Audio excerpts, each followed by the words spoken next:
ریدم تو سلیقه تک تکتون. تا حس کردی به خاطر سلیقه‌ای که داری قضاوت شدی؟ من از بچگی عاشق فیلم دیدن بودم، یعنی یکی از تفریحاتم به عنوان یک کودک این بود که برم فیلم ببینم تو تنهایی برای خودم، به جای اینکه برم کارهای دیگه بکنم. با علم بر اینکه فیلم زیاد خریدن من باعث میشه که ضربه مالی به خانواده وارد بشه. تو همون سنا ما یه کانسپتی داشتیم به نام CD فروشی. من مثلا میرفتیم CD فروشی، CD می‌خریدیم برای خودمون، میرفتیم خونه می‌دیدیم یا کرایه می‌کردیم. من اونجا با فیلم کلیک آشنا شدم که فکر می‌کردم دیگه این دیگه ته هنر سینما برای من از دید من فیلم کلیک بود. خیلی بعد متوجه شدم که این فیلم اصلا مورد پسند شخص دیگه‌ای نیست به اون شکل. من فکر می‌کنم این فیلم مسخره و لوسیه، یعنی حتی امتیازهای خوبی نداره، نقد و بررسی‌های خوبی نداره. این فیلم اصلا زباله محسوب میشد از دید خیلی‌ها. بعد تو اونجای متوجه میشی که سلیقت چقدر داغونه که میری توی یه کلاس هنری، همه دارن صحبت میکنن که فیلم‌های مورد علاقه‌تون چیه، همه نظرشون میگن، بعد تو برمیگردی میگی کلیک. انگار الان مثلا گناه مرتکب شدی، چون همه این ربط تو ذهنشون میدن که سلیقه یک نفر باید به سطح سوادی که داره ارتباطی داشته باشه، در صورتی اونقدر ارتباط نداره. یعنی یه فیلم رندوم همین الان شما باز کنید برید توی نقد و بررسیایی که داره، از نقد خوب ممکنه شما ببینید تا نقد بد، با اینکه میانگین و اکثر نمراتی که گرفته ممکنه پایین باشن. یعنی آدما میتونن مخاطب جدی یک نوع از هنر باشن، حسابی توش خبره باشن، ولی یه اثر معمولی یا حتی ضعیف رو دوست داشته باشن. چون اصلا چیزی که ما دوست داریم و نداریم خیلی ربط به این داره که چه تجربه هایی تو زندگیمون داشتیم، توی چه برهه‌ای از زندگیمون هستیم، یا اینکه یک اتفاق مهمی توی اون لحظه تو اون برهه برای ما افتاده که نظرت ممکنه عوض بشه. ممکنه یه فیلم آشغال که احساساتیت میکنه رو دوست داشته باشی. به این پدیده میگن بایس داشتن، یه سوءگیری داشتن نسبت به یک چیزی که یا میتونه ایراداتشو نبینی و لذت ببری ازش، یا ممکنه لذت نبری ازش و فقط ایراداتش. اینا هم حرفای من نیست، حرفای متخصص مملکت. ما تحقیق کردیم برای این ویدیو. فکر کنین الکی من در اومدم بهتون گفتم این حرف کاملا درسته، بعد فقط زمینه‌های هنری و زیبایی شناسی رو شامل نمیشه.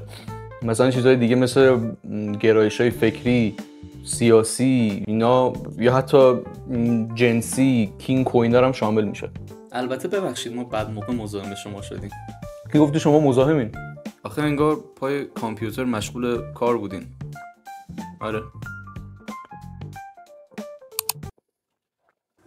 حالا نه که خیلی کردیت خاصی، ولی این تنوعی که وجود داره توی ذائقه و سلیقه آدما اونقدر برای بقیه پذیرفته نیست. خیلی نظراتی که بقیه دارن رو ربط میدن به اینکه چقدر اون افراد میفهمن، که این اصلا هیچ ربطی به معلومات و اطلاعات آدما اونقدر نداره. اصلا مسخره است این نوع مقایسه‌ای که تو بگی که اینو دوست داری پس کمتر میفهمی، اینو دوست داری پس خیلی میفهمی. یکی از تاثیرات این جوی که درست میشه میذاره اینه که آدما نظراتشون تا حد زیادی شبیه هم میشه.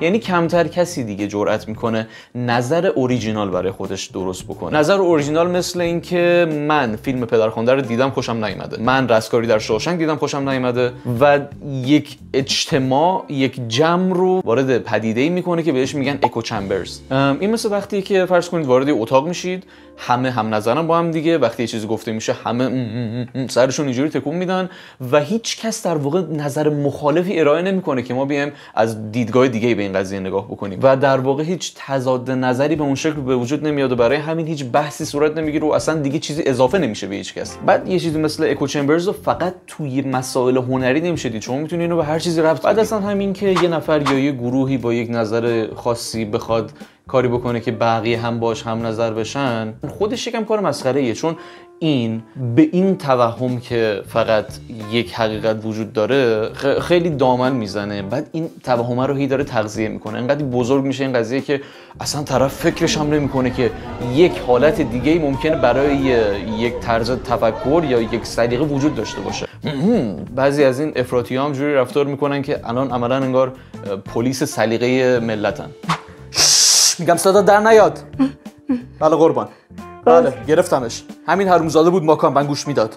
جدی میگم این عقیده رو خیلی دارن. من داشتم سابقا، شما ممکنه داشته باشی، تو ممکنه داشته باشی، بغل دستید مادرت. یه اصطلاحی که برخواسته از همین رفتاریه که جامعه ممکنه داشته باشه با نظرات متفاوت، اینه که یه نفر گیلتی پلیژر حالا داره. اونقدر شاید اصطلاح رایجی نباشه، ولی به وقتی گفته میشه که یک جمعی، حالا یا میخواد بین دوستا باشه، میخواد تو هر جمعی باشه، ممکنه در سطح یک جامعه باشه، یک چیزی پذیرفته نیست و افرادی که علاقه دارن به اون توی خلوتشون مثلا اون کار رو انجام میدن و لذت میبرن، ولی روشون نمیشه بیان بگن. مثلا توی یک جمع فیلم باز سینماگر اگه یکیشون یه فیلم آشغال آدم سندلر دوست داره و نمیره بگه اینو تو جمع، خجالت میکشه از این مثلا گیلتی پلیژر طرف. و اصلا کلیت گیلتی پلیژر به همینه که من از این چیز لذت میبرم اما خجالت میکشم که بگم نظرمو، به خاطر اینکه آدما میترسن خز به نظر بیان، کرینج به نظر بیان، حالا هر برچسب دیگه‌ای که میشه بهشون زد. انگار یک دادگاهی برای این افراد تشکیل میشه، تصمیم میگیره دوست داشتن فلان چیز خز هست یا نه. نظم دادگاه رو رعایت کنید. آقای قاضی اینا یه مدرک هم نیاوردن که چرا موکل من خز و خیله. پس میشه بدونم این چیه؟ شهر من دم اگه که رفته از دستتون آره احساسی مال کن آخه جای واکسن روی باسن دکماتم که دم و دقیقه باتن. سلام ساسی خوبی من فرنوشم. فقط نمیدونی موشولینا کوشم. بعد همین قابل پذیرش نبودنه ممکنه باعث بشه که ارزش‌هایی رو تعیین میکنه برای اون جمع که باهاش میتونن کسایی که نظرشون اون ارزش‌ها رو نداره مسخره بکنن. و جالبه همه اون ارزش‌ها میتونن عوض بشن، میتونه بایسا، سویگیری‌ها، معیارها، همه چیز ممکن عوض بشن و اونجا دیگه مسخره کردن یک نظر ممکنه خودش مسخره باشه. پیش میاد مثلا چیزی که الان برای من مسخره است توی یک سن یا شرایط دیگه‌ای برای من قابل قبول باشه یا اصلا دوستش داشته باشم. واسه همین مخصوصا توی مسائل هنری که مربوط به استتیکه خطکشی به اون شکل وجود نداره که بشه گفت یه چیزی ارزشش چقدره و دوست داشته شدن یا نشدنش درست هست یا نیست. و من اینو امتحان کردم، من اینو شخصا امتحان کردم که ببینم میشه آیا سلیقه کسی رو مسخره کرد یا نه. طبق درخواستای شما قرار شد به این ویدیو بریم ببینیم چیه.